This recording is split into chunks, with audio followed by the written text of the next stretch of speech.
If you're eating, stop doing that now, because I'm going to tell you about a Russian couple that has been dubbed the cannibal couple by the media. This is taking place out of the Russian city of Krasnodar. City police have arrested the couple Natalia Bakshiva and her husband, 35-year-old Dmitry Bakshiv, who authorities say may be responsible for the deaths or disappearances of as many as 30 people in the city of 750,000 in the southwestern tip of Russia, about 5 hours from Sochi. So far, Bakshiv has been charged with one count of murder, and the investigation is ongoing. Now, the investigation kicked off on September 11th after a road crew came across a discarded cell phone, and they looked through the photos, as you do when you find a discarded cell phone, and they found photos of a man with different parts of a dismembered human body in his mouth. This is according to the Russian Ministry of Internal Affairs.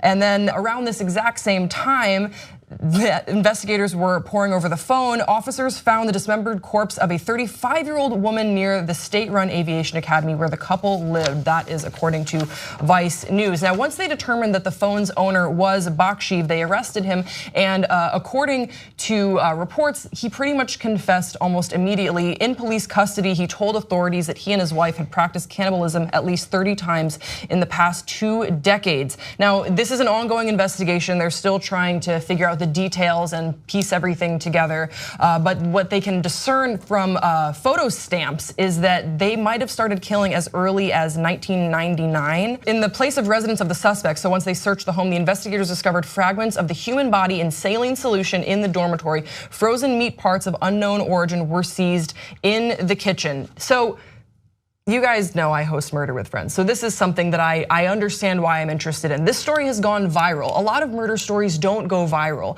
and I wanna ask you guys why you think this particular story went viral. What I would offer is that they're eating people. Well, I mean, but you'd be surprised. There are more stories of cannibalism that actually don't get as wide media coverage as this story. I think this is sort of that they were hiding in plain sight for a while. They were cannibals for, as we can discern, a while. They also held normal jobs that were food related. So I think that is particularly unsettling to the public. And you want to share this sort of stuff. You sort of ask, could I know someone like that? They were doing this undercover. They were not caught for years, for decades. They were also, there's some suspicion that at times the couple would give this human meat to coworkers and exactly. So they were generous cannibals. So oh, that's awful. But it becomes this is one of those stories. I don't like a stingy cannibal. I don't care for it. Yeah, Jeffrey Dahmer did not share. Yeah. He did not share at all. And you can actually learn more about that on the season premiere of Murder with Friends on October 11th. But that's neither here nor there. What I would say is that you sort of wondered, could I know someone like this? I think. Sure. Well, I've never wondered that ever until now. Thanks, Grace. For 2 decades, Anna. For 2 decades, no one really had any idea. Maybe they thought they were a weird couple, but we all know weird couples. You never think that they could be eating people. Yeah, and also, I mean, it almost feels like they wanted to get caught because they discarded that cell phone without erasing that incriminating evidence. And then once the officials, started questioning them, they're like, yeah, we've been doing this for a long time. We've killed about 30 people. I think it's more that when they were operating for so long, you get careless. It's what happened with Ted Bundy as well. If you're operating for, you just get sloppy and you don't. It doesn't. You make mistakes. I think what's also compelling about this story, because I was surprised that this went viral. Usually stories like this go viral within the internet communities that I'm a part of, not with what everyone else is a part of. It's my spooky news to know. I think that this is already lore because we're already hearing speculation of could they have put the meat in the food that they were giving to the soldiers, and they were part of these hostels, and they lived in this place with a shared kitchen, a communal kitchen. Could other people have eaten this meat? And it becomes sort of like lived in a communal kitchen. Yeah. Yeah, I think there's a pretty good chance other people like them. Yeah, I just think it becomes folklore, and people want to share these tales. Did you hear about this story? Did you hear about this couple? They killed and they ate people together. But why? Like I'm fascinated by cannibals. Like, but why? There's so many tasty meat sources out there that aren't people. Why?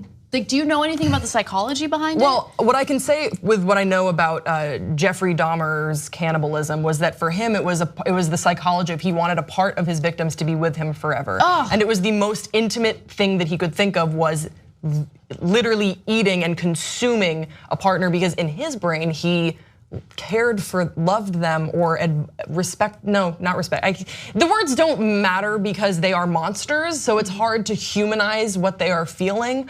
But I think that it does come down to sort of a psychology of ownership, of power, of wanting to control a human in a way that most people can never and should never understand. If that makes sounds sense. right. That sounds good.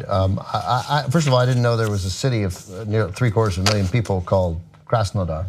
I'd never heard of that city. I think you're crazy to think I can't. Surprise! It went viral. They murdered 30 people over 2 decades and ate them. That's going to go viral. I got news for you. But there are other. No serial killer like you got Cannibal. Serial killer, not a one-time cannibal like I was drunk and so I ate my girlfriend. You know, like that we've all seen. No, so this is and she's pretty.